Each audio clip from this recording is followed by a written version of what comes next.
যেদিন সে মৃত্যুবরণ করে আমার খুব মনে হচ্ছিল, খুব, আমি তো দূরে ছিলাম, যারা গিয়েছে কাছে তাদের কাছাকাছি হতে খুব মন চাচ্ছিল। আর একটি কথা আমি বারবার জিজ্ঞাসা করছিলাম, মেসেঞ্জারে বলতেছিলাম আমাদের গ্রুপে, যে দেখো সে জীবিত কিনা। আমার মনে হচ্ছিল যে হয়তো লাশ যদি কবরে রাখার পরে যদি মাহফুজ একটু নাড়াচাড়া দেয়, মাহফুজের এসি নেই কবরে, সে গাড়িতে এসি, আমার গাড়িতে উঠলে বলতে ভাই এসি দেন বাড়ান।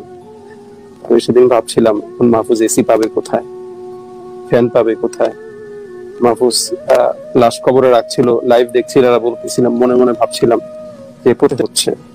যখন নাকি 2009-এর দিকে হয়তো আমরা যখন প্রতিযোগিতা ছাড়ি নরসিংদীতে কলরবের তরফ থেকে, ওই প্রতিযোগিতা আমি, বদরুজ্জামান, আইনুদ্দিন আজাদ রহমতুল্লাহ আমরা ছিলাম বিচারক হিসেবে।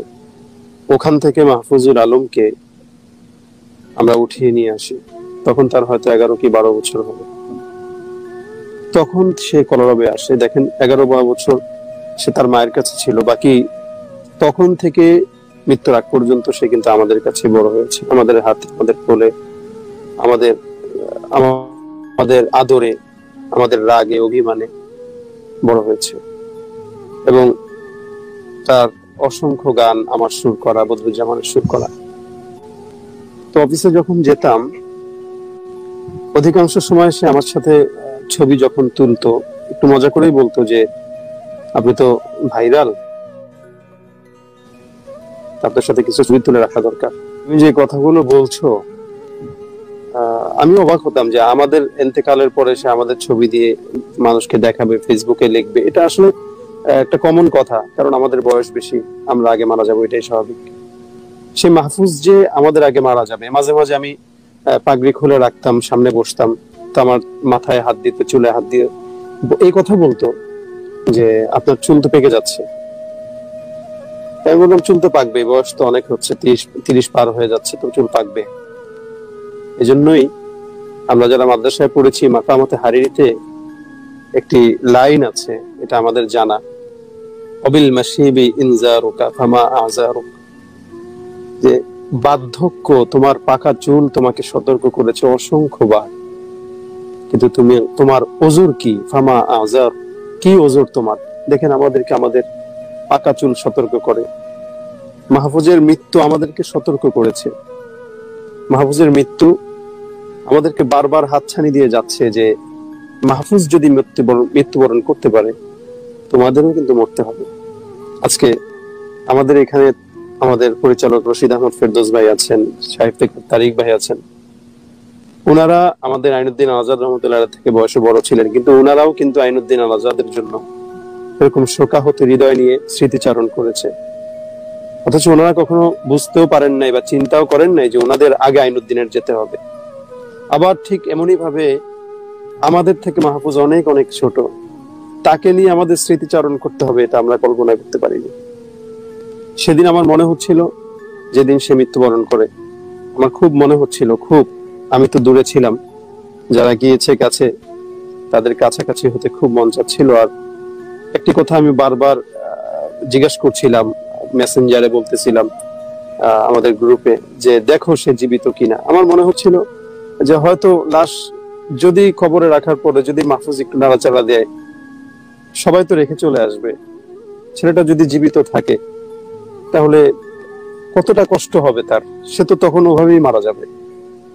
আমি বারবার হায়দারকে মেসেজ দিয়ে বলছিলাম, হায়দার একটু দেখো না, একটু ডাক্তার এনে চেক করো তার অবস্থা কি, সে হয়তো বেঁচে থাকতে পারে, একটু দেখো। কিন্তু এটাই সান্ত্বনা যে মৃত্যু হয়েছে আমরাও জানি, কিন্তু দিলের সান্ত্বনা যে হয়তো বেঁচে থাকবে, হয়তো বেঁচে আছে। আসলে আমাদের এই মাহফুজের ইন্তেকালের পর থেকে আমাদের ঈদ নেই, আমাদের ঘুম নেই, আমাদের খাবার দাবার কোনো কিছু ঠিক নেই। আমি আমার নিজের প্রতি যথেষ্ট এতটুকু রাখি যে আমি অনেক শক্ত মানসিক ভাবে, বিশেষ করে আমি বদরুজ্জামান অনেক শক্ত, আমিও শক্ত। আমাদের সহজে আমরা ভেঙে পড়ি না, এরপরেও এখানে বদরুজ্জামান মনে হচ্ছে আমার থেকে বেশি ভেঙে পড়েছে। কারণও আছে, কারণ আমার থেকে বেশি সময় মাহফুজের সাথে আমাদের বদরুজ্জামান ছিল, অথবা অন্য যারা আছে তারা। প্রত্যেকটা আমরা ভেঙে পড়েছি। আমরা যে এত ভাঙবো এটা আমরা বুঝতে পারিনি। আসলে যারা কলরবের আমরা আজকে এখানে আছি, আমরা প্রত্যেকে এক একজনের কলিজা। আমি এটা বলি, প্রত্যেকে এক একজনের এই যে চেহারাগুলো আপনারা দেখতে পাচ্ছেন, আমরা এদেরকে ছাড়া বাঁচতে পারবো না। এটা মাহফুজের মৃত্যুতে আমাদের বোঝা হয়ে গেছে। যত আমাদের ভিতরে দ্বন্দ্ব হোক বা যত আমাদের ভিতরে একটু অভিমান রাগ হোক, এটা ফ্যামিলিতে থাকলে হবেই, কিন্তু এটাই বাস্তবতা। আমাদের ফ্যামিলিতে আমাদের যতটুকু সময় কেটেছে তার চেয়ে বেশি সময় এই যে চেহারাগুলো আপনারা দেখতে পাচ্ছেন এগুলোর সাথে আমাদের কেটেছে। আমি কথা বলার কথা এলোমেলো হয়ে যেতে পারে। আমি মাহফুজেতে ডুবে আছি, প্রত্যেকটা আমাদের সদস্যরা মাহফুজের ভিতরে ডুবে আছে। আমার সেদিন মনে হচ্ছিল যে প্রতিনিয়ত এসি ছেড়ে এসে হলিটেউনে কাজ করতো, ইন্তেকাল করেছে, কবরে লাশ রেখে আসছে। হাদিস শরীফে রাসূল বলেন, যখন মানুষ এত দূর চলে যায় যে কবরের থেকে লাশ মানুষের শব্দ শুনতে পায় মুর্দা, তখন ফেরেশতারা চলে আসে। তখন বারবার ভাবছিলাম যে মাহফুজের কাছে চলে এসেছে। মাহফুজের এসি নেই কবরে, সে গাড়িতে এসি, আমার গাড়িতে উঠলে বলতো ভাই এসি দেন বাড়ান। আমি সেদিন ভাবছিলাম মাহফুজ এসি পাবে কোথায়, ফ্যান পাবে কোথায়। মাহফুজ লাশ কবরে রাখছিল, লাইভ দেখছিলাম, বলতেছিলাম, মনে মনে ভাবছিলাম যে প্রত্যেকটা আচরেই তো সে ব্যথা পাচ্ছে। সে চিৎকার করে বলছে ভাই আমাকে আসতে নামান, ভাই আমাকে রেখে যেত না। কিন্তু এটাই নিয়তি, আমাদের রেখে আসতে হলো। আল্লাহ পাক তার কবরকে জান্নাত বানাক। আসলে আমাদের অনেক সদস্যরা এখানে এসেছে, সবারই কথা বলতে হবে, আমরা এজন্য আর বেশি কথা বলছি না। আপনাদের কাছে আমার এতটুকুই আবেদন, আপনারা মাহফুজের জন্য এতটুকু পারেন, যখনই গজল শুনবেন একটু দোয়া করেন আল্লাহ পাক তাকে জান্নাত দেখ, অথবা মাঝে মাঝে একটু তার নামে একটু সদকা করেন। এটাই আমাদের করার, এছাড়া আর কিছু করার নেই। আমরা এতটুকুই করতে পারি।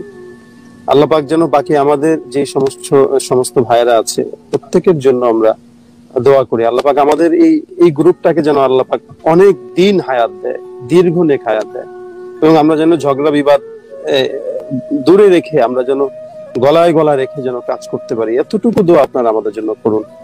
অনেক অনেক শুভকামনা আপনাদের জন্য। যারা আমাদের পাশে আছেন, যারা আমাদেরকে ভালোবাসা দিয়ে আছেন, তাদেরকে আমরা দোয়া করি আপনারা আমাদের প্রতি থাকবেন ভালোবাসা রেখে। মাহফুজের মৃত্যুতে আমরা বুঝতে পেরেছি যে কোটি কোটি মানুষ আমাদেরকে মহব্বত করে, না হয় আমরা কখনোই বুঝতাম না যে কোটি কোটি মানুষের চোখের পানি মাহফুজের জন্য ছিল। এটাই আমাদের প্রমাণ। আল্লাহ পাক মাহফুজের কবরকে জান্নাতের দরজার সাথে সম্পর্ক রেখে দিক, জান্নাতুল ফেরদৌস বানাক। দোয়া করি, আপনাদের কাছে দোয়া চাই। এই বলে আমি আমার বক্তব্য সংক্ষিপ্ত করছি। আসসালামু আলাইকুম ওয়া রাহমাতুল্লাহ।